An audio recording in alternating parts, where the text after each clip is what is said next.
learning everyday vocab with Just English. Trust as a verb 信賴，認為可靠，期望，信賴。He trusted his teachers. 佢信任佢嘅老師。Teachers are people to trust. 老師係值得信賴嘅，認為可靠。We should not trust rumors. 我哋唔應該相信謠言。Our boss trusted her judgment. 我哋嘅僱主相信佢嘅判斷。期望。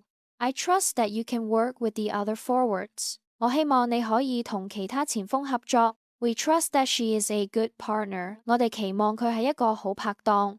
Trust as a noun 信任，信託財產，信任。It took him years to win his boss's trust. 花咗好多年，佢先至贏得僱主嘅信任。I shall work hard to deserve your trust. 我將會勤奮工作，以便唔辜負你嘅信賴。信託財產 He set up a trust for his wife and children. 佢為妻兒成立咗一個信託基金。